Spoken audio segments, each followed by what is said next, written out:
Hello everyone, welcome to today's video, and today we're going to talk about another Marvo keyboard.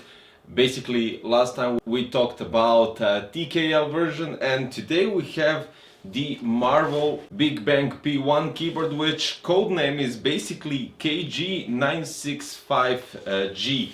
As you can see, it's a full-size keyboard, and even more than that because you have additional multimedia buttons, scroll wheel, G buttons, and all other cool stuff on it. So let's unbox it and let's check out what we got inside. So when we're talking about the box content, you get some sort of a paper which says born for gaming. You get this is a palm rester, I presume. Well, there's nothing else to be here. So yeah, it's a palm rester which actually looks really nice. It's full plastic, it's not memory foam, you don't have any leatherette or anything similar to that, but it has a nice logo here. Well, basically the name KG965G, born for gaming. At the bottom you have let's see, 4 rubber mats so it doesn't move on the table. And let's check out the keyboard. Of course, some foam to protect the keyboard, and let's see here what we got.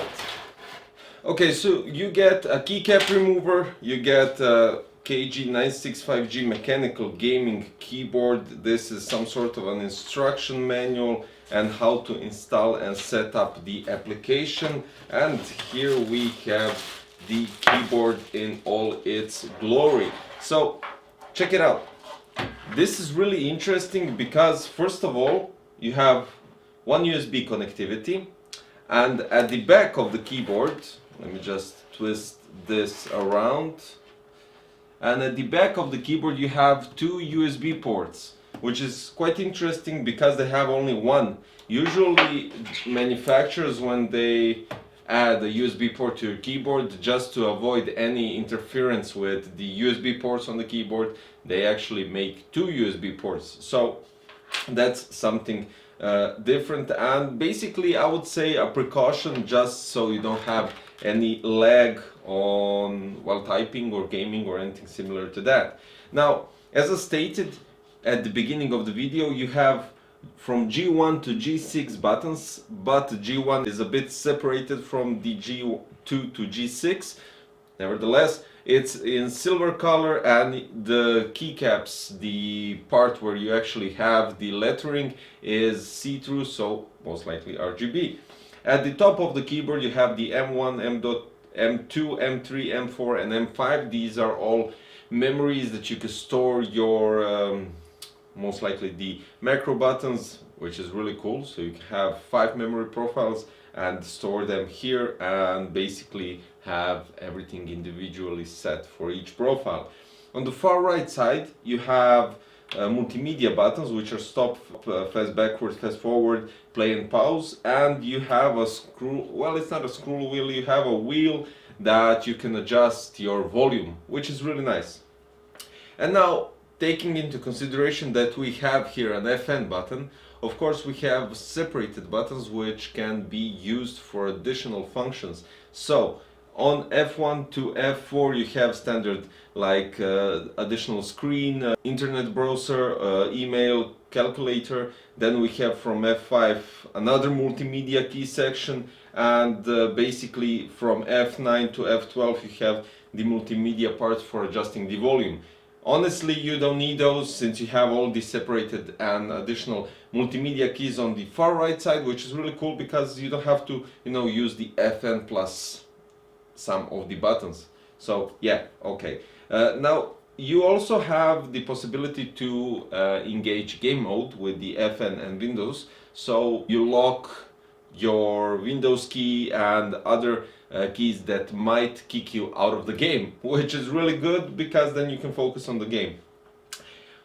All the buttons, including the FN with the arrow keys and insert, home, page up, page down, delete, and are for the RGB madness. So you can adjust your lights of the keyboard through those buttons and adjust the brightness, adjust the speed, adjust the modes and everything. But you also have their applications, so this is really cool because it gives you two ways of adjusting the brightness, adjusting the lights and adjusting the speed if you go, for instance, spectrum wave or something like that. Now let's check out. If you place the palm rest right here at the bottom, this is how it goes. Just a second. You do need to push two parts inside, so you have two legs that hold on each side. They hold the wrist rest on your keyboard.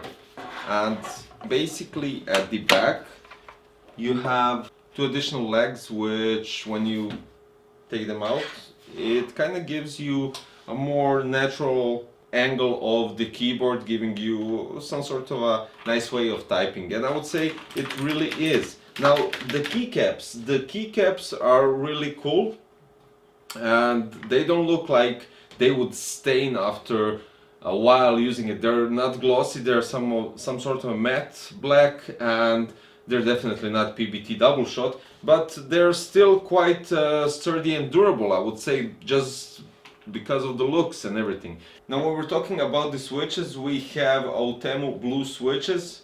You also have full anti-ghosting with N-key rollover support, RGB backlight with individual LED for each key, which can be set through their application, 10 plus, so even more selectable lightning schemes, 6 macro G keys which are programmable, 5 backlight mode M keys which are programmable, those are on top, dedicated multimedia controls including volume roller, they call it roller, I call it wheel, heavy duty design, metal made from plate and high quality ABS.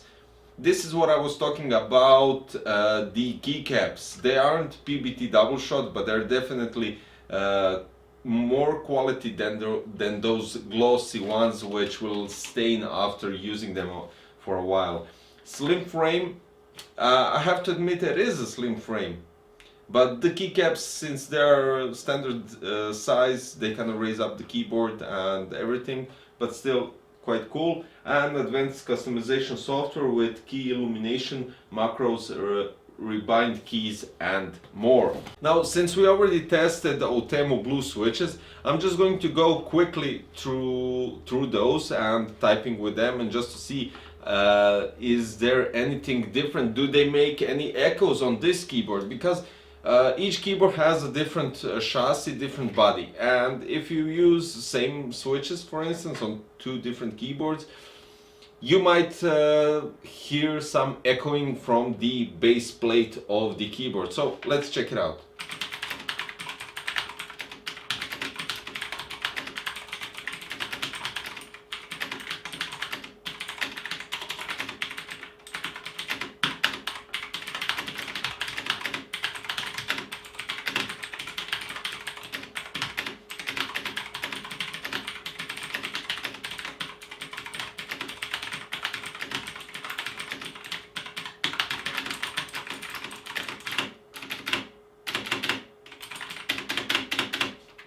Okay, so the keys don't have echo while typing on all other keys except for space. Space has a slight echoing, and when you type it won't be that irritating. Actually, it won't be irritating at all because you won't hear it, since the sound of other switches will definitely cover it up.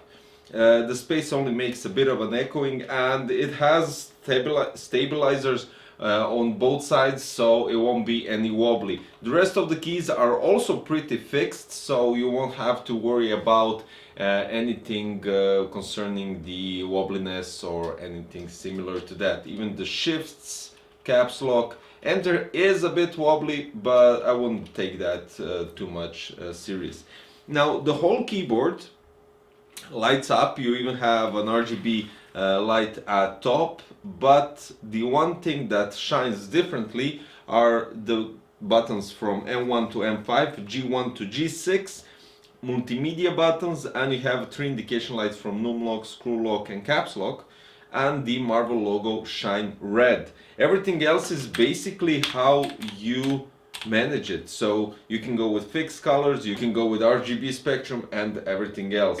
I would say that If you're looking for let's say a keyboard on the budget, if you're tight on the budget and you want to have full-size keyboard with multimedia keys, with macro keys, with 5 memory programmable buttons that you actually can manage the RGB lights every time differently, this is quite the right keyboard, and it doesn't feel like it's full of plastic, even though it doesn't have a metal part. The top chassis actually is metal, but the bottom and the middle one isn't, so it's plastic.